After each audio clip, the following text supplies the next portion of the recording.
life-work balance is still one of the biggest challenges of leaders. They operate in their lives with what I call the overdrive mode. So they overthink, they overdo, they overcare. When you are in over something, it means by definition that you lack something else. And they are exhausted, they are losing passion for their mission, for their job, sometimes. It's something they feel guilt about. Their body is also sending strong signals that something is out of balance. You reminded me of a sentence that many leaders told me, and that is la boule au ventre in French. The very first step is go back to the values. If you don't balance enough your values, then you run the risk to lose yourself. I think you don't have to grieve. You have to trust your body intelligence. Letting go of our false beliefs that I know I'm opening myself to something that is good for me. Fulfillment is possible. It is possible. Away from perfection. Hello, Nathalie, and welcome to this episode of Qiyada. Thank you, my dear. Nathalie, you have been a transformative voice in the coaching of leaders. You've coached more than 1,300 leaders. That is amazing. And you help them really metamorphose or transform and connect with their true and core identity. You created your own company, Vedancia, and before that, you had a long career in companies. So can you tell us a bit about your career milestones? Okay, thank you. Well, first of all, thank you, because it's such a pleasure to share this moment with you. I know we share the same passion with leadership. So the pleasure is mine. Yeah. Wow, that's a big question. My career. I've done a career in advertising environment for 25 years, and I've reached all the milestones you wish to dream in this kind of career. I began as a young research consultant, and I ended as a strategy director, close to the president of the largest company in the world in market research. Wow. In M&A. So I have checked all the boxes, each of them. And it was a career that I've driven through excellence, through curiosity. Intellectual curiosity is something that is very much important to me. And I have really enjoyed this environment because it was full of variety, full of challenges to overcome. I could tap on my creativity and innovative mindset, to create new tools that were not yet ready on the market. So that was exciting. That was sometimes exhausting. Exactly. I will speak about this later. But it was very much fulfilling from a career standpoint. Yes. We will work on the topic later today, and maybe you will understand why I'm insisting on that point. What is interesting, actually, is that when I look back at my career, I see the clues of the coach I have become, because I have enjoyed so much managing people. Yes. I had this opportunity to work with large international teams, and it was all about inclusivity. It was all about welcoming people as they were.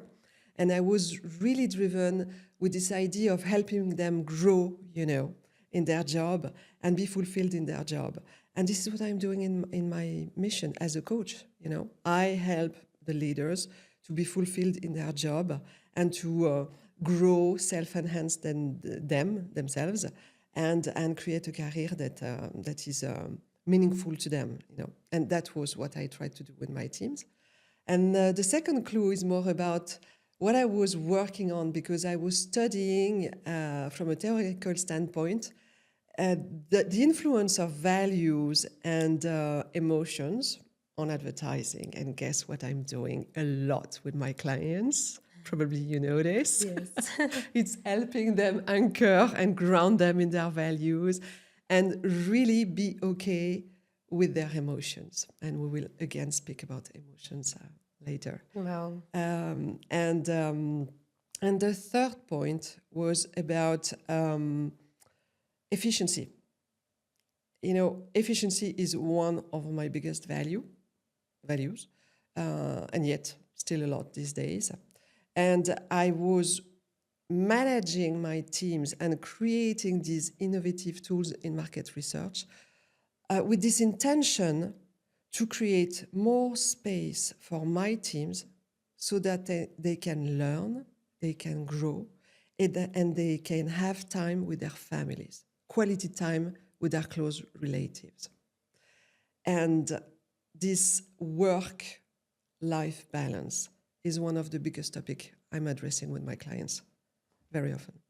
Thank you, Nathalie. It's amazing to see how you remained with your same values while changing drastically in careers. And that gives hope to people and to leaders that you can actually transition between one career and another and be successful in both, Yes. as long as you are true to your values. So while we were discussing about your coaching career, you told me that life-work balance is still one of the biggest challenges of leaders. And that was also demonstrated by the research that we conducted interviewing leaders from all around the world. Yeah. So, Nathalie, why is it still a big issue today, work-life balance or life-work balance, as some people like to switch? The people I coach, most of them are high achievers, so brilliant minds, driven by excellence. It means that they operate in their lives, professional and personal, with what I call the overdrive mode. So they overthink, they overdo, they overcare, they overanalyze, they over-anticipate, I know. I know. I'm speaking for myself, actually, because this is how I am coded. And it's the same for them. It's kind of a DNA into them. And the trouble with this type of DNA is that very unconsciously, you create imbalance in your life. Because when you are in over something, Yes. it means by definition that you lack something else. Wow. So that's why I'm coaching on this topic so often with my clients, because of their conditioning, the way they drive their life, generally speaking.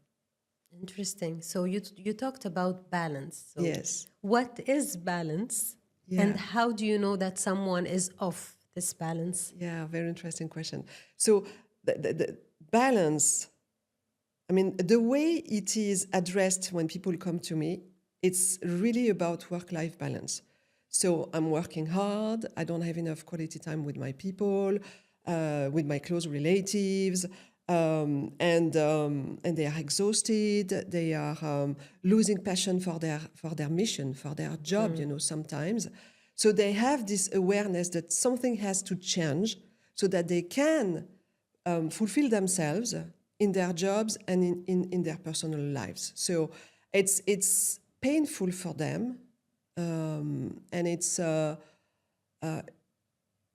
it's painful on various dimensions. It's painful because it's something they feel guilt about a lot, because they don't care enough about their close relatives, especially for women with kids. That's a big issue, but not only women. It's painful because their body is also sending strong signals that something is out of balance, right? Interesting. Yes, so they feel tired.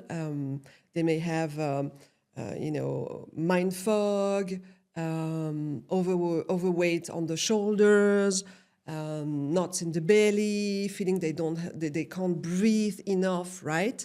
So these are clues that they are out of balance. But the trouble is that they are so much used to work with their mind that they don't become aware enough of these clues in their body and the clues of their emotions. Because when you feel guilt, that's a strong emotion. That's a strong invitation that something needs to change in your life. But since they are overcommitting to these values of performance, of excellence, of reaching the next goal, of achieving, and making sure that they put everyone in safety, especially from, I would say, a monetary standpoint, financial standpoint, when you are a leader, you have a budget, you have to make sure that everyone gets their salaries at the end of the month and so on. So they are also very much driven by making sure to maintain safety for everybody and same for the family. So the trouble is that they focus so much on these values that they disconnect themselves from what's happening inside themselves, their emotions and their body. I love how you're inviting leaders who are thinkers to feel a bit what is happening also in their bodies. And you reminded me of a sentence that many leaders told me, and that is la boule au ventre in French, which means this knot that you feel in your gut because you're so stressed that you end up not enjoying what you're doing. Yes. So I love this invitation that you're giving people to listen also to the signs of their body, to being tired, to being exhausted. And so when a leader senses this and come to you, how do you help him or her start balancing, their life? It's a stepwise process, and it takes time, because you have to decondition the overprotective mind, which is always searching for new solutions, anticipating the worst case scenarios, and making sure to reach the goal while maintaining safety for everybody. And it takes time. And the very first step is go back to the values. It's really, making an audit of where do I stand with my values right now? And becoming aware that very unconsciously, because we are high achievers, because we value a lot and we give a lot of importance to excellence, performance, achievement, not really success, but having a goal and reaching the objective, and then it's the next goal, and so on, then we disconnect ourselves from other values that matter a lot to us. So it means that we become a leader that is very much and very unconsciously driven to meet external expectations, because the objectives, they come from what you decide to achieve, but they also come from what you receive in your organization and the goals of the organization wherever you are leading.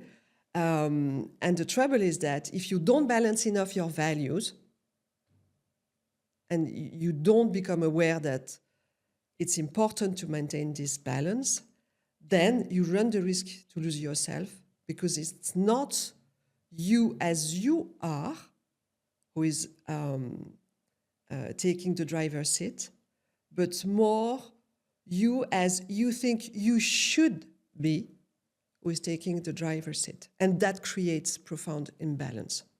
I don't know if I'm clear enough. You are. Okay, so the first step is really to go back to the values and establish a clear set of values that matters to us, because these values, they speak about our essential needs in life.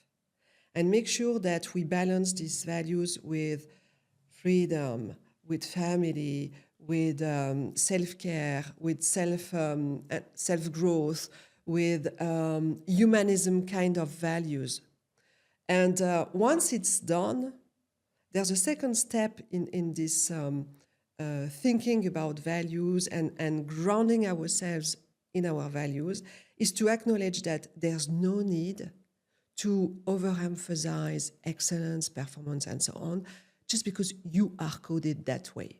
So you are naturally fulfilling these values, but you have to commit to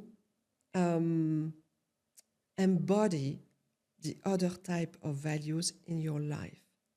It's like each day you wake up and in the morning you ask yourself, okay, so what's the one value I really want to honor and live by today? Because I know that excellence, anyway, it's my stuff, I know it.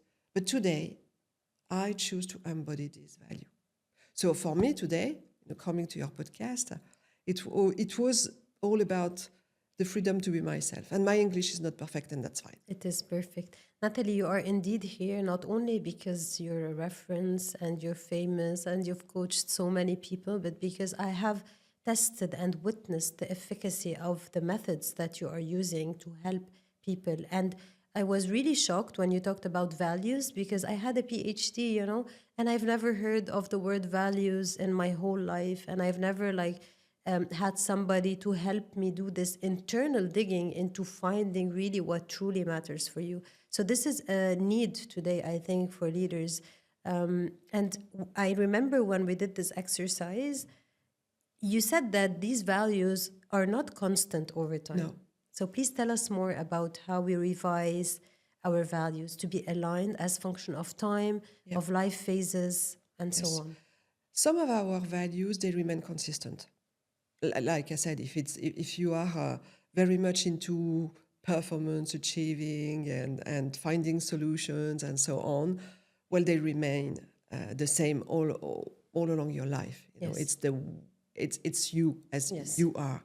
Now, values are changing with your status in life. For example, I mean, when you are a mother of a young family, definitely, it's dramatically changing your values because you are not anymore focusing yourself on work.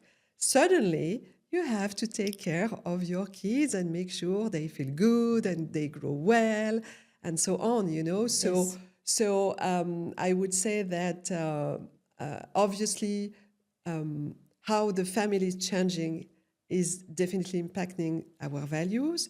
Now, the environments where we are working are also impacting our values. I mean, I have become an entrepreneur, and one of my biggest values is freedom. Freedom was not as important as that when I was working in a corporate environment, right? So the importance we give to values, they change over time. And when I look at the woman I was 10 years from now and the woman I am today, definitely all the values around humanism, benevolence have raised a lot in my set of values. You said something in your coaching about letting go of something at the expense of the other. You also said that saying yes is saying no to other things. So while after you identify your values in your inner work, you need to translate that into actions in your schedule, in your environment, in your outer work. Yeah. So how do you grieve the no's you're going to say to adopt new values and overcome the values you're letting go of? Yeah. So the first step is be clear about your non-negotiable values. Okay. Right? So the non-negotiable values are the ones you commit to embody, to honor as much as you can in your life. And there are not a lot of them. Very often I help my clients create an acronym with their value just to remember them, like it's okay. I don't need to remember excellent. It's part of my life. So that's fine. But one of my clients quite recently, and I so much loved it, she created an acronym like Allora in Italian. And each of these letters were really connected to her dearest values, so her essential needs, the ones they wanted to really embody much more in her life. And that was natural for her to choose these values because she could feel that they were lacking in her life. So be clear about your non-negotiable values. And then you know what? I think you don't have to grieve. Wow, tell me more. You have to trust your body intelligence and your emotional intelligence. When your body is sending you some signals of, ooh, pressure in the head, ooh, my knee is blocked, ooh, the knot in the belly, and so on, that's a clear signal that something is out of balance. So your body naturally knows where you should go. And it's just knocking at your door like, hey, listen to me. Something is off. You have to change. So if you learn to trust step by step your body intelligence, then you are able to become aware that something is off. That's the first step. Then, the second step. Then you have to stay in your body and feel the emotion that comes along with the pain in the body. Because very often there's an emotion. And the emotion is not like an enemy. It's here to say, hey, you know what? I'm here to guide you towards what is right for you. So an emotion is an information.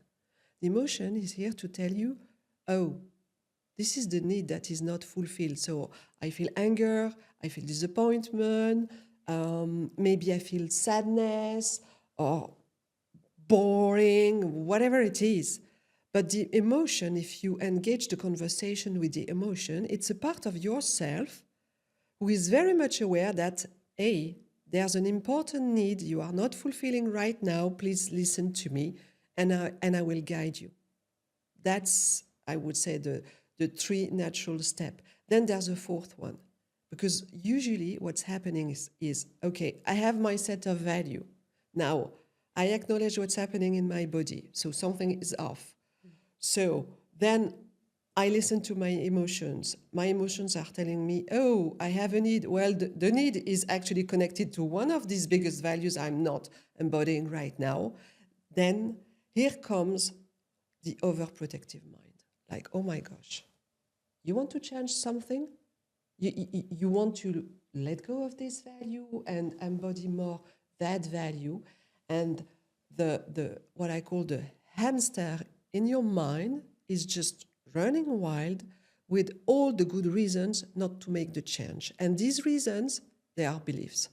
All the beliefs we can find about, oh, I'm not good enough, I'm not ready enough to change.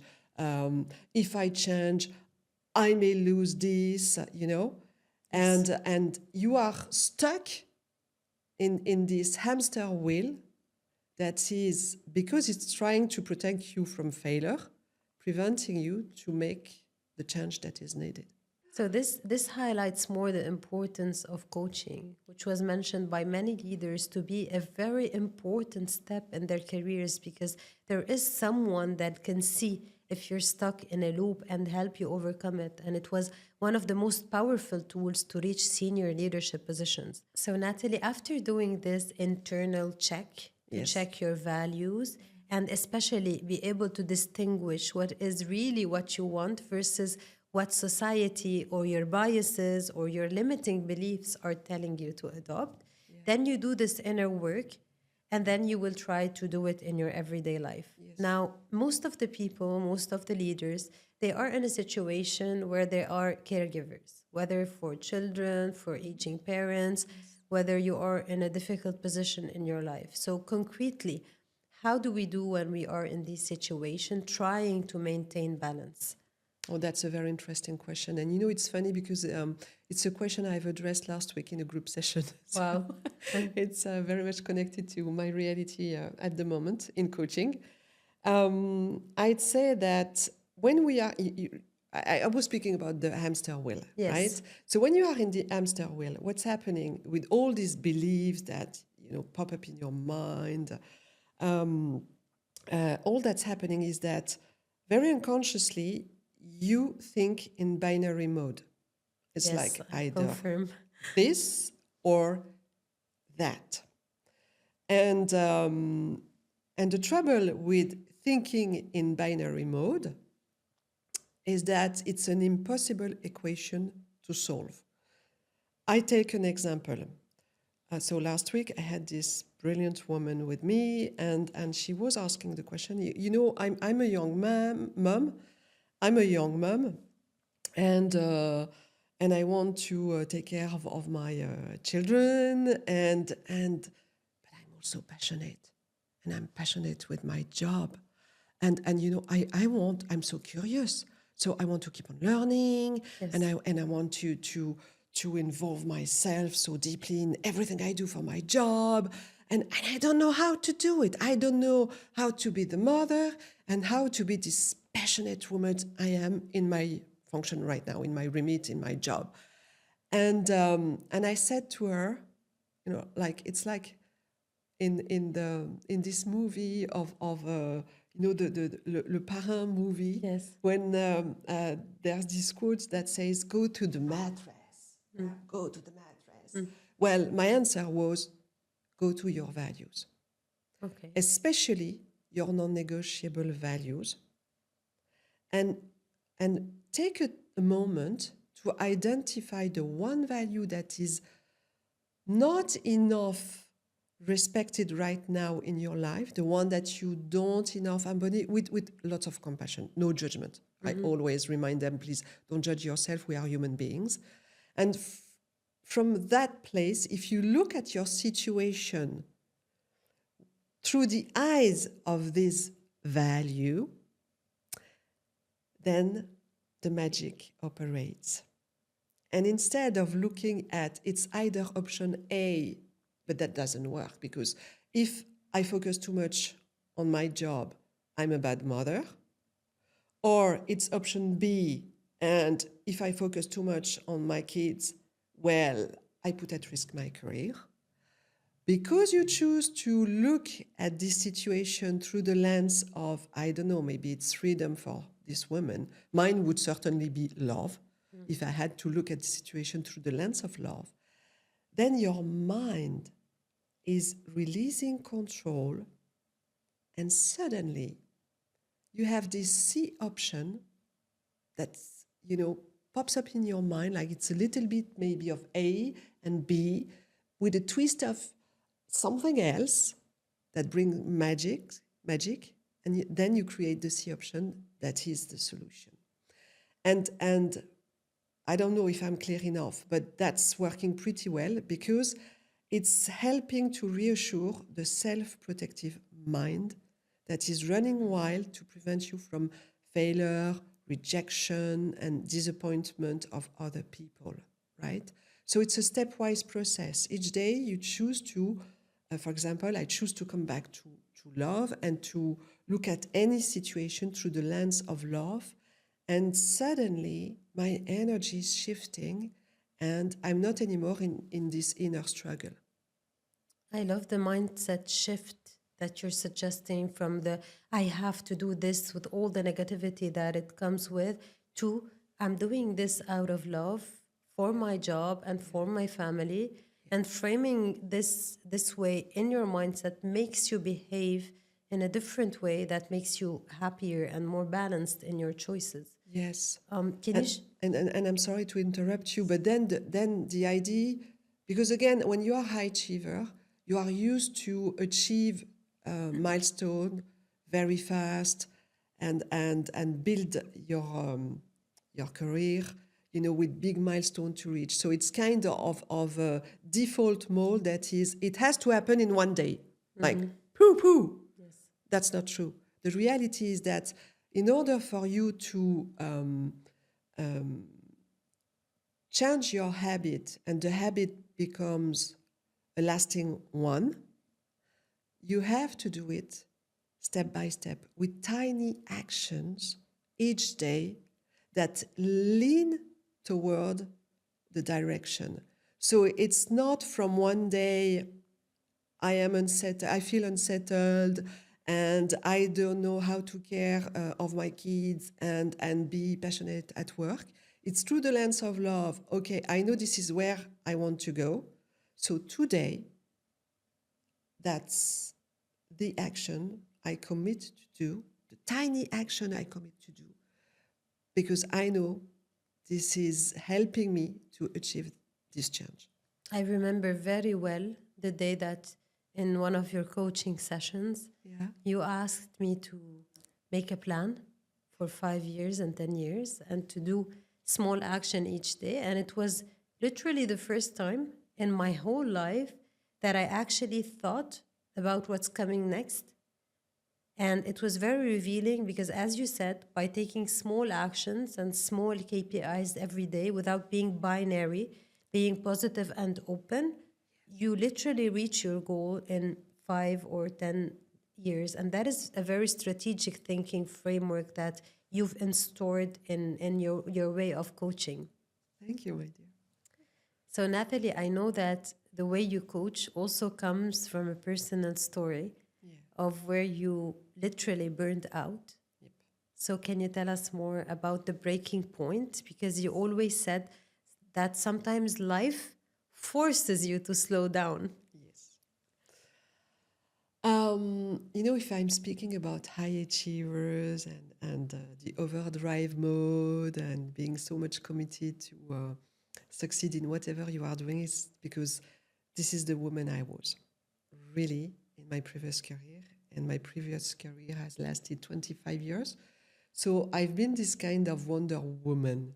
Like, I need to be the best mom, the best manager, the best friend, the best colleague, the best teacher, and whatever. You are the best. At that time, I was giving some teachings in some marketing schools, and I was working like a hell, really. I was working at night. I was working weekends, 7 days out of 7. I was under stress, but I was not aware. I was under stress. I was always living in the future, like, being present with my kids, but at the same time, having my mind thinking about the next call, the next mail, the next thing on my to-do list, right? So everything had to be perfect. Obviously, it was not. That was creating a lot of stress also. And because I was so much driven by this curiosity, this willingness to keep on learning. I had the opportunity to work with academics on emotions and values. That was so interesting, and I was working with so many different types of international clients that it was really nourishing this deep core value for me, that I was convinced that I was having my midlife crisis. I had some signals like thinking, oh, maybe I could change career, maybe I should do something else, because I could notice that my values with time had changed in comparison of the values of the company I was working in. But I had this fear not to be able to change, not to be able to go back at school, not to earn as much as I was earning, the safety value that was very much important. So I thought to myself, you know what, it will pass. Okay. And I stayed 2-3 years with this mindset, like, you know what, midlife crisis, it will pass. And of course, it didn't. So June 2015, 10 years ago, I just finished a call, go back in my kitchen because I was working from home. It's happening in front of one of my daughters, and I lose the ability to speak. I literally have symptoms of a cerebral stroke in front of her. And in this moment where I lose this capability, I wait, because I have this kind of strange moment where obviously my body is not functioning well, my brain is not working pretty well, but I have this clear consciousness of, okay, this is what you need to do. So you sit down, you wait, it will come back, your language won't be perfect, take your time, call 911 and ask for support, which I did. And they told me, well, you are having a cerebral stroke. You prepare yourself, you prepare your kids, because Oh my God. we are coming home. So I have left my flat, saying goodbye to my daughters, not knowing if I would come back, with this deep fear of dying. And it changed everything. I needed this chaos in my life and the deep fear of not being able to support my kids anymore, so the fear of dying, to take the time to come back to my inner truth and to dare to open myself to new possibilities. So I took a coach at that time, and this is how I became a coach. difficult to jump on any other discussion after this, but I mean, life forced you kind of to slow down and to rethink what are the values and to align with yourself. Yes. And with this coaching, it helped you reach a point where you said, I'm going to change my career, because you also needed to help people, right? It was one Yes. of your main values to change lives and have impact and making the world better, as you always say. Yes. Yes, contribution is a dearest value to me. Actually, I in my very modest way, I want to leave a legacy to this world, and if I can help as many people as I can, as many leaders as I can, to lead their lives and their career from their inner truth, and to quit and let go of this over-adapted mode, then I'm satisfied, because I don't want anybody else to have to live this fear of dying, to eventually decide to change and commit to changing. And I see so many of the people I coach close to burnout. Very often they come to me because they intuitively get the sense that if they keep on doing what they do and running with this overdrive mode and too much focused on achievement, they may put at risk their own health. Yes, and there is psychological death as well when you're not motivated to do anything anymore. So if you can whisper in the ear of leaders today, what would you tell them? Like something that you know based on everything you've coached your whole life. What truth would you whisper in their ears? That's a good question.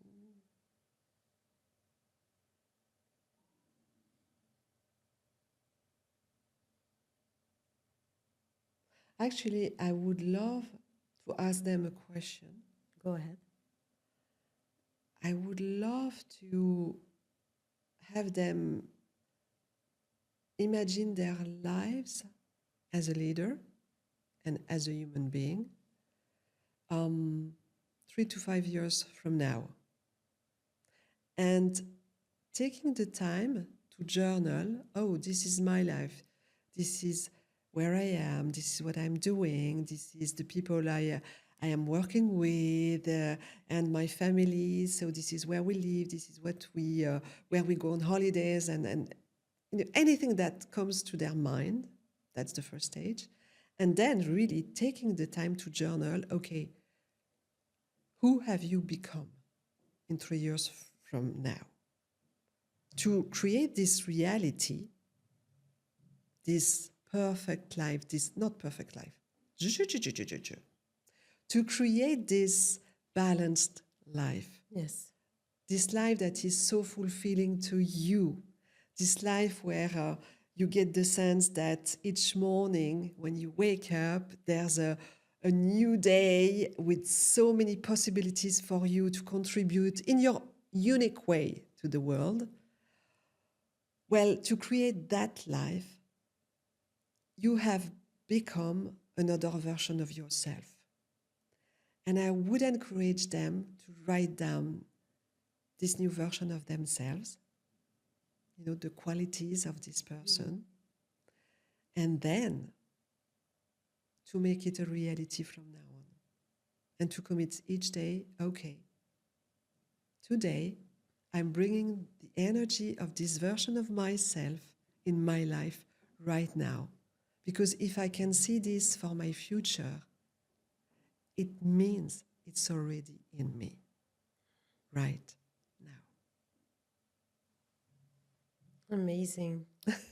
It's really lovely how reframing your whole thinking and going towards the version that you really want to see in yourself. But let me say, it is also a bit painful to do this work of inner exploration and digging into your values, it's not always an easy process, right? Sometimes we struggle. I mean, I did the coachings, and sometimes it's really a struggle to separate the values and the conditionings and the limiting Sure. beliefs from what you really want and go into the light, as you say, the light of who you really are. Yeah, I fully agree, you know, and it's painful because in the process, we meet our fears.